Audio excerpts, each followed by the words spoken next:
In part 3, as we continue discussing the millennial kingdom, we dealt directly with the prophecies about Messiah when he comes back in the clouds and takes the throne of David. That understanding is extremely important to take in as we are waiting for his day to come. There are so many different misunderstandings about the millennial reign and what Messiah is coming to do. And as you go through these videos, it should be more easier to see that the confusion is often due to a lack of study of the scriptures in full. When I discuss the end times and even the covenant, I have often found that the reason for people's misunderstandings about the last days, it has to do with this current topic that we're about to deal with. And the lack of understanding is for multiple reasons. One major reason is that the devil has lied and says that this has already happened in 1948, and also because people practice replacement theology, a doctrine that teaches them that the Bible is all about Christians and God saving them. The truth is that this subject is a major reason why people are not ready for what is coming in this world. As we discuss the millennial kingdom and what will be happening in the last days, it's important that the prophecy of the restoration of Yasharel, Israel, this topic is right at the top of your understanding when you're asked, what are you waiting for our Father to do? When Messiah comes back, we are waiting for him to restore Israel. And so we need to understand what it is this actually means according to Bible prophecy. So in this part 4, we are going to discuss the prophecies of the restoration of Israel and what that means when understanding the millennial kingdom. This is a big topic. Let's begin. Okay, so like I started with, there's a lot of confusion around this topic. You see, what has happened is that Satan has hijacked the conversation and placed his own fulfillment to Yah's prophecy right in the secular. And after this happened, many people that believe in the Bible have felt that this prophecy was already fulfilled. Many people felt that when the United Nations gave the land of Israel to now the current occupants, that this was the fulfillment of Bible prophecy. Inhabited by both Arabs and Jews, Palestine had been under the rule of Great Britain for 3 decades. In 1947, Britain announced that it planned to leave, its soldiers and economy exhausted by World War II. Zionists saw the chance to establish a country of their own, while Arabs denounced the proposed Jewish state as an attempt to steal Arab land. War between Arabs and Jews seemed inevitable. Zionist leaders turned to Jewish Americans, now the largest Jewish community in the world, soliciting funds from those Jews who saw the state of Israel as the fulfillment of a 2,000-year-old dream. American Jews made the difference in having a state or not having a state. The UN session is being transmitted to Palestine, where huddled over radios or listening to loudspeakers in the streets, the people are avidly following the count. Afghanistan? No. The excitement among Jews around the country was overwhelming. Zionism was a popular movement. Abstention? Even people who had no intention of going there were so ignited by the idea of Jews once again having their pride and having their homeland that it was taken for granted. Soviet Union? Yes. United Kingdom? I remember so clearly. Abstain? We had our ears glued to the radio for the vote of the UN. The resolution of the Committee for Palestine was adopted by 30 people. And when it happened, people just poured into the streets. And my parents were crying, and it was just totally thrilling. Much excitement when the state was declared. For the first time, we would be able to be, we thought, in charge of our own destiny. And therefore, it took people fully away from fully understanding Yah's prophecy. You have to understand that Yah does not work in this way. He's not fulfilling this prophecy of his power through the hands of the government. Just as he freed Israel from Egypt through his power alone, he will fulfill this prophecy through his power as well. You must understand that this world hates Yah. And if you looked at the world and what has been transpiring in the world ever since 1948, ever since people believed this prophecy was fulfilled, we have just seen evil consuming the world more than ever. If you do not fill yourself up in truth and allow Yah to be fully your guide, you run the risk of being led by Satan and being against the will of the Most High. He has told us all about it in his word, and we all must believe in what he says more than what the secular world wants to tell us and show us. So this understanding goes back to another topic that's highly controversial. Why is it important to understand who the Hebrews are today? It's because Bible prophecy of the end times is completely surrounded around them. So before we go into the end times prophecy concerning Israel, we must examine the times that we're in right now. At this moment in time, we're in the time of the Gentiles. The times of the Gentiles is the biblical designation from the time when Romans took over Jerusalem in 70 AD and ending with the physical return of Messiah to earth at the end of the Great Tribulation. Yahusha says in Luke chapter 21, verse 24, "And they will fall by the edge of the sword and be led away captive into all nations. And Jerusalem will be trampled by Gentiles until the times of the Gentiles are fulfilled." That's Luke chapter 21, verse 24. So it says Judah will fall by the edge of the sword and led away captive into all nations. Again, another reason why I've said the Hebrews are scattered around the world. But they are not in power, but in captivity. Yahusha also prophesied that Jerusalem will be trampled by Gentiles until the time of the Gentiles are fulfilled. And this is currently still happening right now. He prophesied that Jerusalem will be taken over by the Gentiles until the times of the Gentiles are fulfilled. So do you believe that the times of the Gentiles are fulfilled? It's important to understand that we are still in the middle of Bible prophecy being fulfilled. But because of many secular events, people actually want to believe that the time of the Gentiles has been fulfilled. People have said that Jerusalem was recaptured by the Israelis in 1967 during the Six-Day War, and it is no longer in Gentile hands. If you research it, you will see this is mainstream view, and it's possible that you have been influenced by it. And I'm going to start out with what I think is a real tough one. It's one that I've pondered a lot, Luke 21, 23 to 25. And it talks about, Jesus talks about that Jerusalem will be trampled by the Gentiles until the time of the Gentiles is fulfilled. And what's really interesting about this to me, the Amplified Bible, reads that into the time of the full number of Gentiles have been come into saving grace, and a lot of Gentiles think that's what it means. What does that fulfilled mean to you?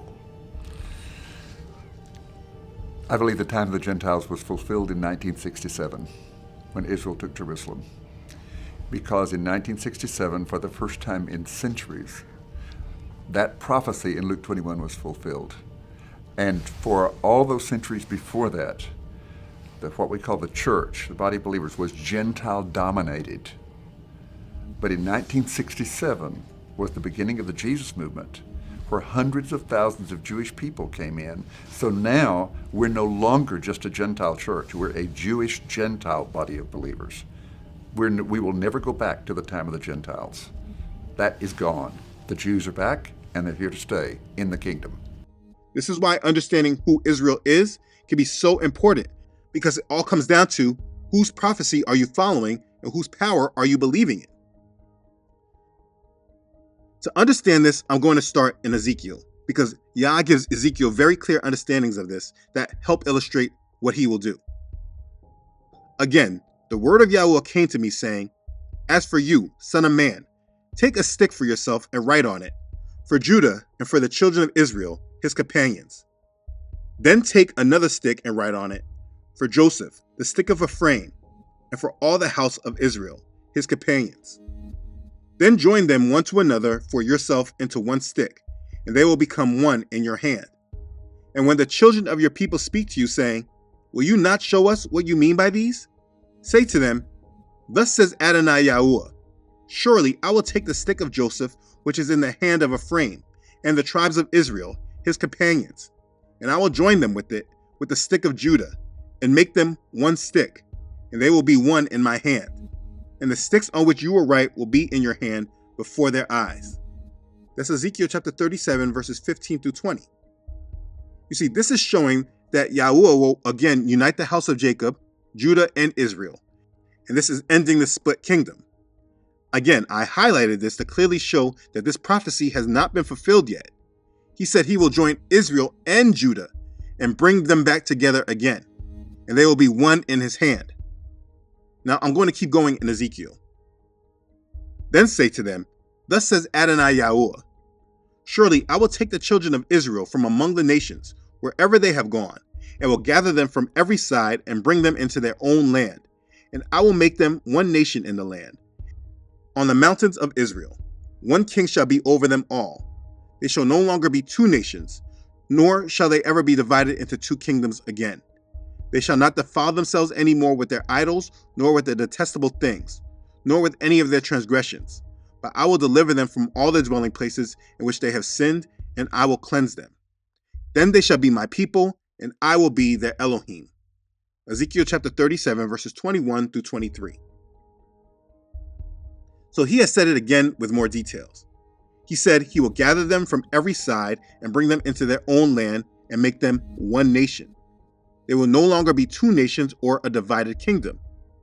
He said he will cleanse them, and they shall be his people. You see, this is all about the restoration of Israel. And I must say, I love our Father. I love the way he preserved this prophecy most in the Old Testament, because it truly helps sort out those who love him in truth and those who love him by their word of mouth. So many people say they love him and are about his will, but they have never taken the time to really understand what it is he has said he would do. They think that the New Testament has covered everything, but in fact that attitude exposes them. Most people don't have a clue about what our Father truly desires and plans to do. Let's read more. And it shall come to pass in that day that the remnant of Israel, and such as have escaped of the house of Jacob, will never again depend on him who defeated them, but will depend on Yahuah, the Holy One of Israel, in truth. The remnant will return, the remnant of Jacob, to the mighty El. For though your people, O Israel, be as the sand of the sea, a remnant of them will return. The destruction decreed shall overflow with righteousness. For Yahuah Elohim of hosts will make a determined end in the midst of all the land. That's Isaiah chapter 10, verses 20 through 23. Again, the remnant of Jacob will return. More. For Yahuah will have mercy on Jacob, and will still choose Israel and settle them in their own land. The strangers will be joined with them, and they will cling to the house of Jacob. Then people will take them and bring them to their place, and the house of Israel will possess them for servants and maids in the land of Yahuah. They will take them captive, whose captives they were, and rule over their oppressors. Isaiah chapter 14, verses 1 through 2. You see, the nations who survived the tribulation but did not come into the kingdom, they must cling to Israel if they're going to survive. They will serve Israel until Satan is released again after the 1,000 years. The nations will serve Israel. Israel will take captive those who once ruled over them as oppressors. Let's keep reading. But now, thus says Yahuah, who created you, O Jacob, and he who formed you, O Israel, fear not, for I have redeemed you. I have called you by your name. You are mine. When you pass through the waters, I will be with you, and through the rivers, they shall not overflow you. When you walk through the fire, you shall not be burned, nor shall the flames scorch you. For I am Yahuah, your Elohim, the Holy One of Israel, your Savior. I gave Egypt for your ransom, Ethiopia and Seba in your place. Since you are precious in my sight, you have been honored, and I have loved you. Therefore I will give men for you, and people for your life. Fear not, for I am with you. I will bring your descendants from the east, and gather you from the west. I will say to the north, give them up, and to the south, do not keep them back. Bring my sons from afar, and my daughters from the ends of the earth. That's Isaiah chapter 43, verses 1 through 6. Do you see? He will bring Israel's descendants from the east, and gather them from the west. He said he will say to the north, give them up, and to the south, do not keep them back. He is not done with Israel. I'm going to read some more scripture so we can really look at how much he has spoken on this promise. But you, Israel, are my servant, Jacob, whom I have chosen, the descendants of Abraham, my friend, with whom I have taken from the ends of the earth, and called from its farthest regions, and said to you, you are my servant. I have chosen you and have not cast you away. Fear not, for I am with you. Be not dismayed, for I am your Elohim. I will strengthen you. Yes, I will help you. I will uphold you with my righteous right hand. Isaiah chapter 41, verses 8 through 10.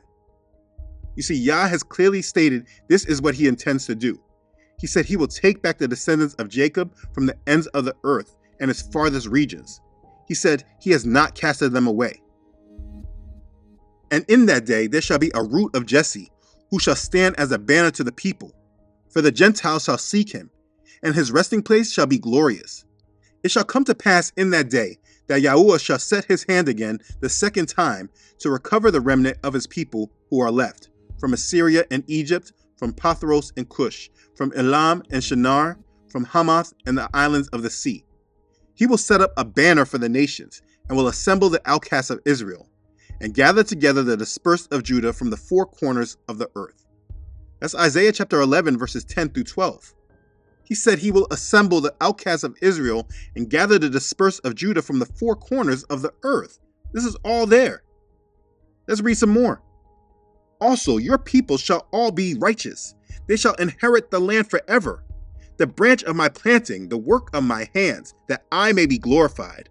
A little one shall become 1,000, and a small one a strong nation. I, Yahuwah, will hasten it in its time. Isaiah chapter 60, verses 21 through 22.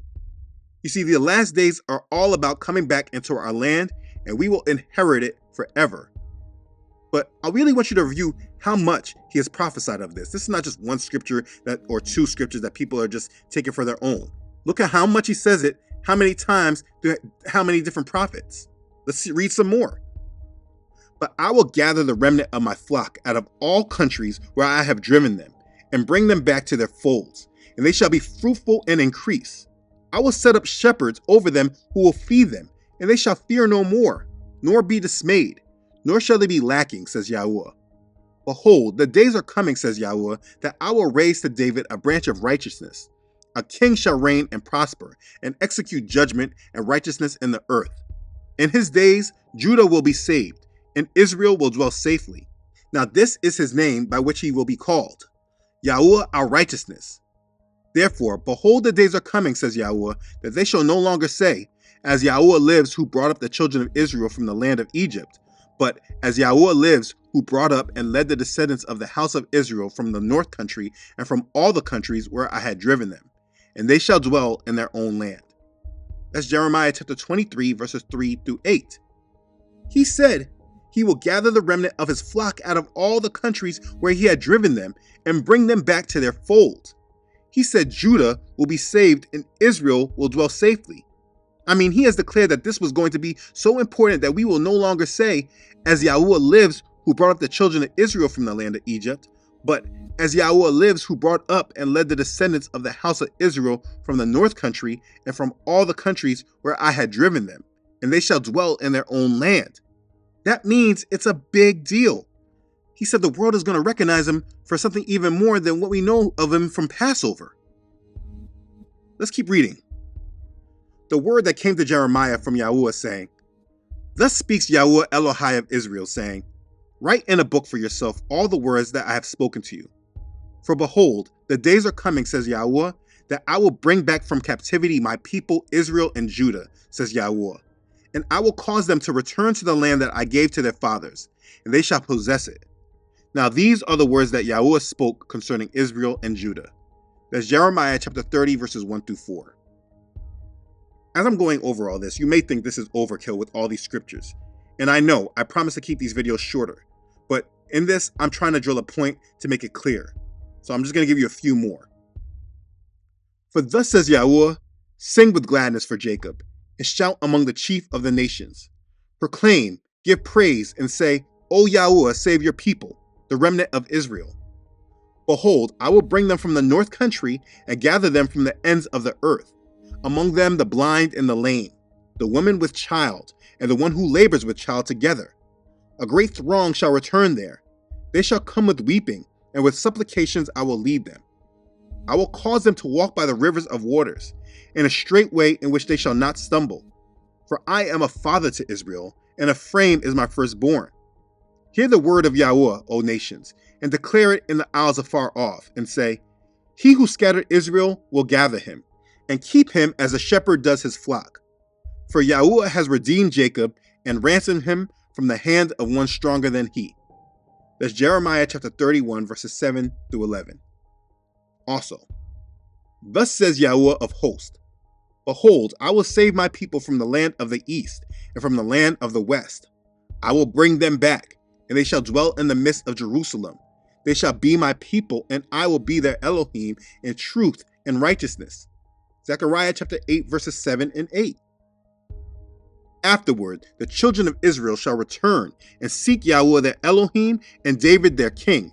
They shall fear Yahuwah and his goodness in the latter days. Hosea chapter 3, verse 5.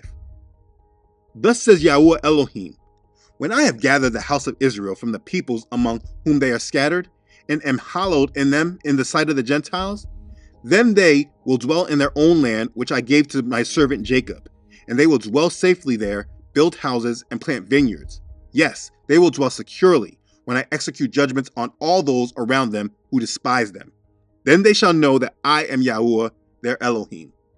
That's Ezekiel chapter 28, verses 25 through 26.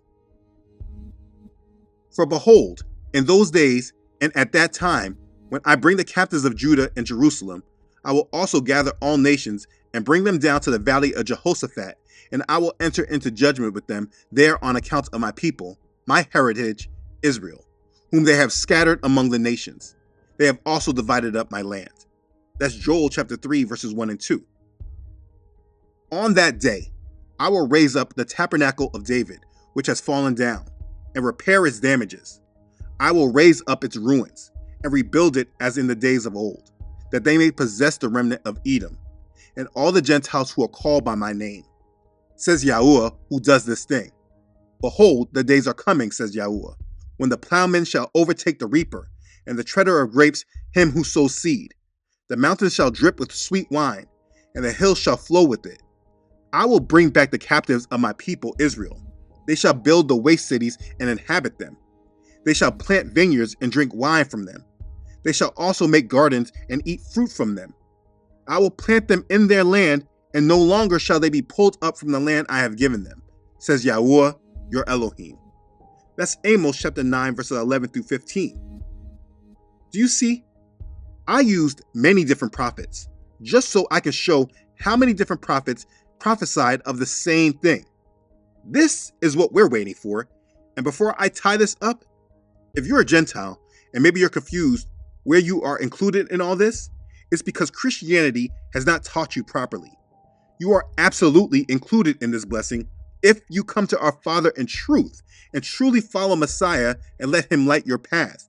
You must drop the lies and forget all the falsehoods and reduce your pride. This is why Messiah is a light to the Gentiles. Let's read some.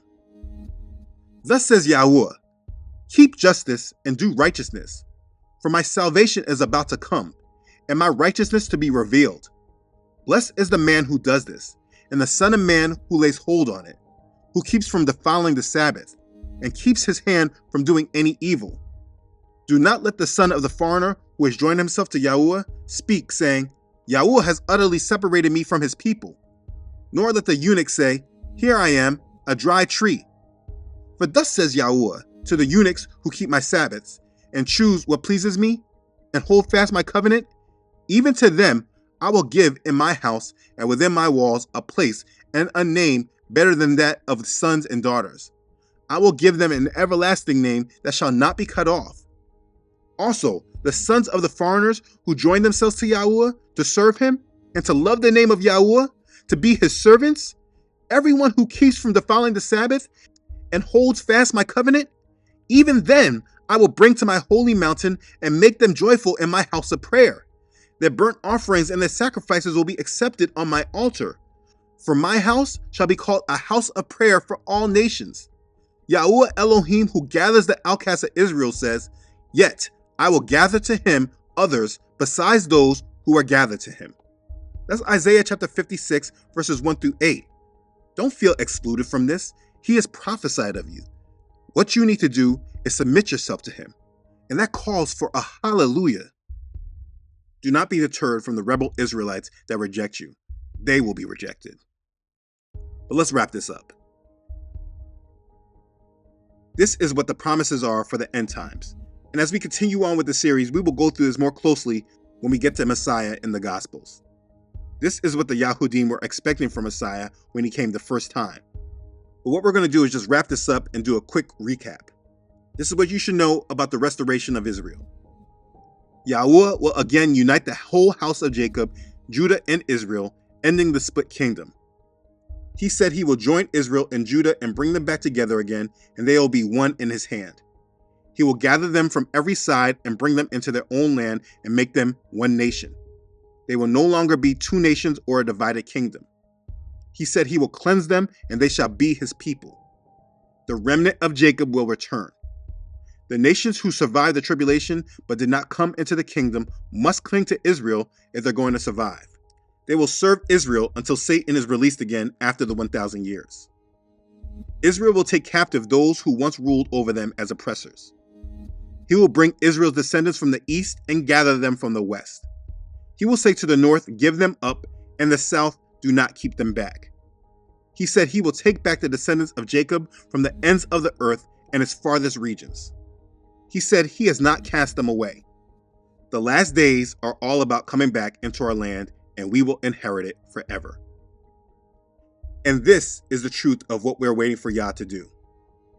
I challenge you to go to any of these major churches on all these city corners and see if this is what they're waiting for. You see how many times he has said this in all these scriptures and how many different prophets he has told? Think about how much this is actually written in the scriptures. And please know, I didn't even use them all. I just stopped for time's sake. There is a real difference between people living in Christianity and people living and trusting in the word and the promises our Father has actually made us. Think about how many times people use rationalizations for false doctrines of the rapture, but they actually ignore what our Father has truly proclaimed. They are in the strong delusion because they did not love the truth. They did not love Yah with all their heart and their mind. Please know always that the end times is about Yah fulfilling the promises he made to restore Israel. And this is what those of us who love Yahuah, whether natural branch or wild, this is what we are all waiting for. For your own review later, I have put these scriptures on a PDF. I don't recommend that you just jump to these scriptures though, but you go back and read the prophets for yourselves and understand what is prophesied to happen. This is what the millennial kingdom is all about. It's about Yahusha coming back and reigning over Israel, who Yahuah has gathered from all the countries around all the world where they're scattered. This is wonderful, and if you're not in tune with the truth, you will miss it and not be a part of it. This understanding is crucial, and we will come back to it later. But now that this has been broken down so that anyone can understand how truly important this is, make sure you devote your life to living in the truth, because it is the truth that sets us free. As you're waiting for the millennial kingdom, stay ready and wait to see how it is that Yahuah will bring his promises forth. Our job is not to know every detail, but for us to trust that he will do exactly what he has promised. Wait for him, and you will be a part of it. He is going to restore Israel. Be blessed. Hallelujah. Praise Yah. Okay, thanks again for watching. If this has blessed you, please make sure to like it and share this video with others. If you haven't done so already, please make sure you subscribe to this channel. Yah willing, I upload every Friday. Also, please don't forget to follow this ministry on Facebook and Instagram, as well as on this website, truthunedited.com. If for any reason you do not see this channel any longer, you can always find this ministry on the website. Make sure you subscribe to the email list to always stay connected. Please, continue to pray for this ministry. As I continue to make these kind of videos, the enemy, he does attack. Your prayers and support are sincerely appreciated. As always, I want to thank those who have donated to this ministry. Your contribution is a huge blessing to this ministry, and it helps me continue on with this assignment. Your support is a blessing, and I'm always humbled by it. I'm very thankful for you. Be blessed. Okay, thanks again everyone for watching. I love you all.